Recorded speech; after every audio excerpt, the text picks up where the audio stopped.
name is Chabin Smith, and I'm currently enrolled at Full Sail University, pursuing my bachelor's degree in recording arts.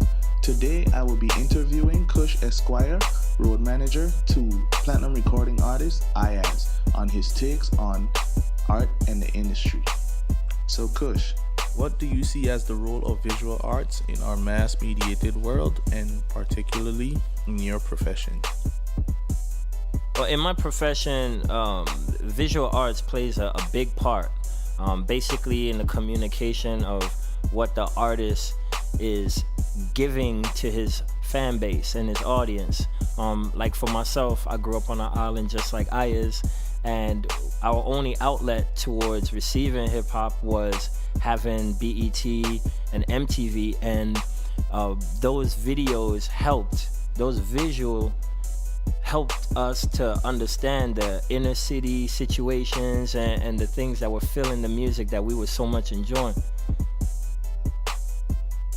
With new communications and media technologies, imagery is almost instantly available.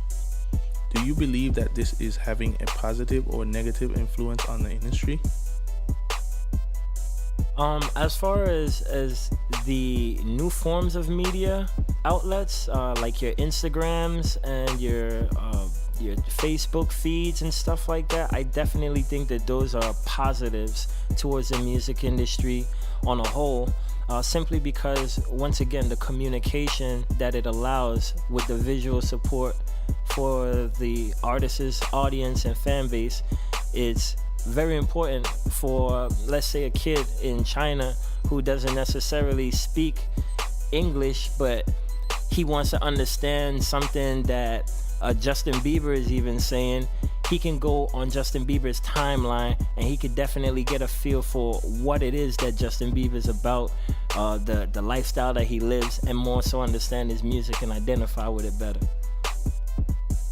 What popular images do you see that are frequently rechanneled throughout the entertainment industry? Within the entertainment industry, I would think the most reoccurring visual art would be graffiti, simply because of its inception from the logo to Yo MTV Raps to all that is R&B and hip-hop music at this point in time. I've even seen graffiti in country music, you know what I mean?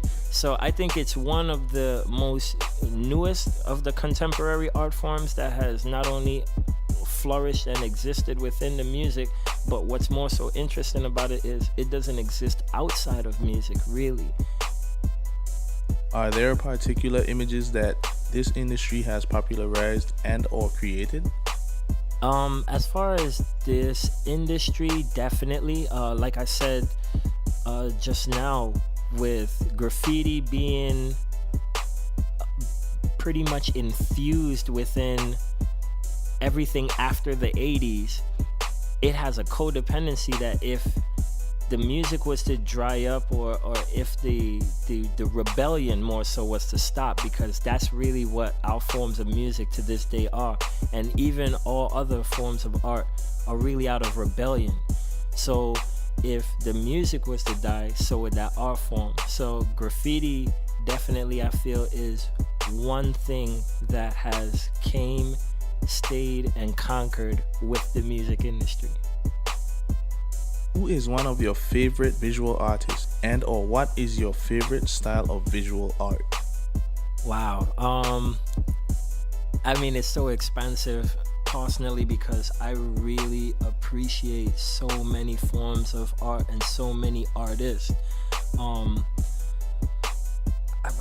love Banksy, you know. I love Futura, you know, all the old heads like Futura and Hayes, those guys, the originators of New York graffiti scenes that have now taken it on to doing commercials and doing clothing lines and stuff like that. So I not only love what they do, I love, you know, the things that they've produced out of it. And even more so, like I said, Hayes and Futura, those guys have created logos like the Tommy Boy logo, the Wu-Tang logo. Like, these things are staples to me in my life, you know, growing up doodling on my own thing. So I'd have to go with the people that more inspired me to imitate than who I've appreciated. So yeah. How has your knowledge of famous artworks influenced your creative process? Well, my knowledge of artwork has definitely helped within the creating of our albums, the creating of our album packages, and just helped with our branding on whole. The details that have been put into so many of the artworks that we admire helps us to channel, you know, feelings that we want to come through when we shoot for a video or whatever it is that we're doing in the studio when we're trying to, you know, set a mood, whether it be adding some red light to it or adding some blue lights in the room, some neon lights, whatever, you know what I'm saying? It always gives us a different type of feeling. We might even throw a disco ball in there every now and then. Yeah, just to kind of give us, you know, that little bit of visual flair, so we're in the mix, in the mood, you know what I mean?